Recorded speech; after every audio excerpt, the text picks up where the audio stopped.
Initiating a lesson plan. Once again, as before, you will find a word in blue stating create. Select the option to create next to the lesson plan and a form will open directly. This time there will be no drop-down bar. In the lesson plan, you will also find the layout for the whole week. So you'll have Sunday all the way through to Thursday. There are specific things on the form that you will need to change before saving or implementing that form. One of those is changing the week or the title on the top. So you change the title of the form to include the subject so that you can easily navigate through your lesson plans, especially for homeroom teachers or for teachers who teach, subject teachers who teach multiple grades. In week 32, as the example on the screen at the moment, as a subject teacher, you might have a math lesson for grade 6 and a math lesson for grade 7. So the one form you will call week 32 math lesson grade 6, and then you will start completing that form. For subject teachers, you might not have, for example, a social studies teacher might not see her class in grade 6 every day. She will have different days of seeing them. So you will only complete the days that is specified for your lesson. For homeroom teachers, you will have a lesson plan for math, a lesson plan for English, a lesson plan for social studies, and a lesson plan for science. So you will have 4 lesson plans every week. You will complete that lesson plan in full and upload and save any resources or worksheets needed.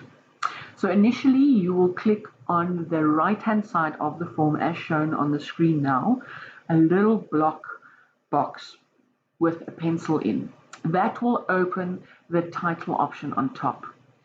So once you have changed it, you will be able to click save, and it will, underneath that new title, you will see it states original name. So the original name was week 32 lesson plan in English, French and Arabic. The new lesson plan name is week 32 math lesson. And for example, here, this is a grade 1 teacher, homeroom teacher. She does not need to add the grade specifically, but you can. For subject teachers, it is of vital importance to add the grade. And I will show you in the next screen why. So once that is done, you will then go forth and complete the lesson plan as required. Once again, remember to frequently save in case there is a connection issue, so that you don't lose any information you have already input. Change the title of the form, once again, include the subject so that you can easily navigate through your lesson plans. You will be asked for your resources and the page number. Another item on this list will be objectives. What should the student be able to do by the end of the lesson? Revision section, which is a quick revision on the previous lesson, no longer than 5 minutes. This could include a Kahoot game, Q&A, who can remember, first hand up, anything just to revise the lesson previously done, to revise that information given. Then you will also, if you have created a presentation or slides for the lesson to explain the new concept, you can upload it under the presentation section. You will also include your practices or group work activities, materials that you will need to complete this lesson. For example, smartboard, videos or links that you're using within this lesson specifically. Then your classwork and homework, and then teacher's note. Teacher's note is very important. It gives you the place to save any additional notes after the lesson has been completed to assist you in follow-up with students who might be struggling or to enhance that specific lesson next time it is taught. So, for example, let's say Abdullah did not understand this math lesson very well. For the next lesson, I would like to go back and just while everybody's busy doing their revision game or activity, just want to do a check-in with Abdullah and see how can I assist him in understanding it more before we go on to the next topic or the next block on this lesson, and ensuring that they are all reached equally and have a fair chance of understanding and do not fall behind.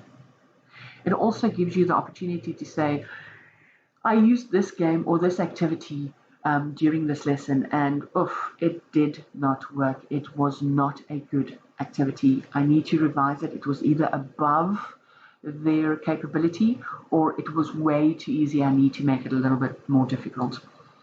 That will give you the placement to put it so that next time when you do your lesson plan for the next year or for that same lesson, maybe possibly as a revision at a later stage, you do not use the same or you can make the necessary changes.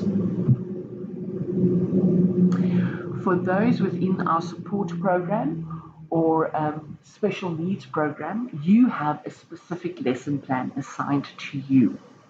The support or SEN lesson plan is in a Word document, and the SEN department will share this with you.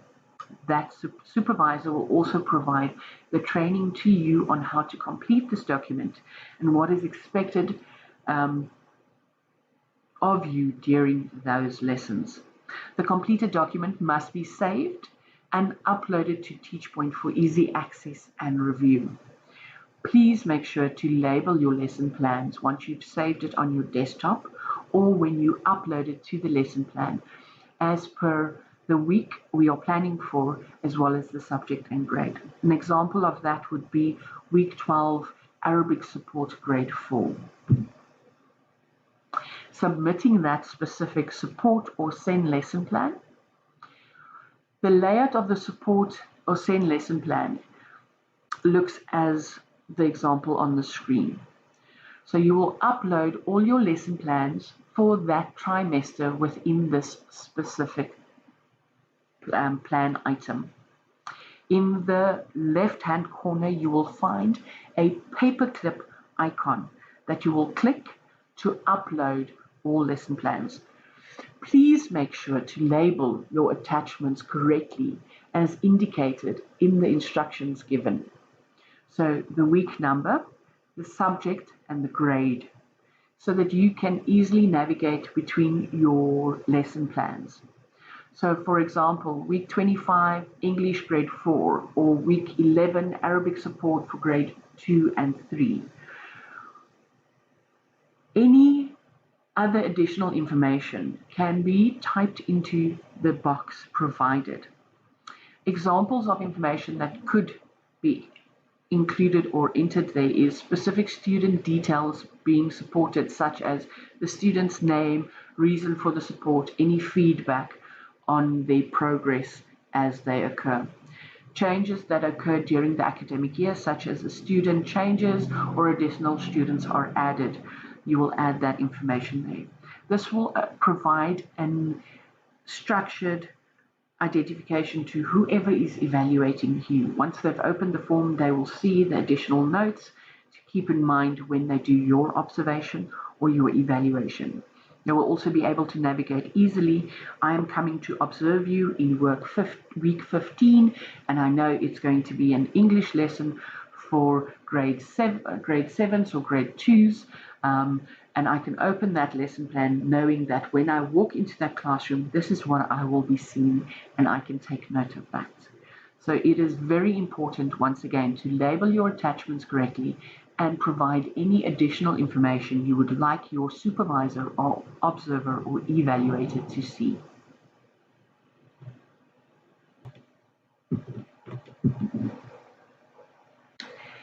Evidence is worth 1,000 words. At our school, we are evidence-driven, and it is important for you to note why it is important for you to submit evidence or obtain evidence and keep evidence. Evidence gives you the opportunity, as said earlier in the training, to communicate things that might have been missed or not seen by others. Once again, we are all works in progress, and we need to be assisted at times to see what everybody is doing. So evidence will give you the opportunity to show us, to show evaluators, and to show your supervisors or observers what you are doing, how you are doing it, and provide them with enough information to give you a fair and equal observation or evaluation at the end of the day.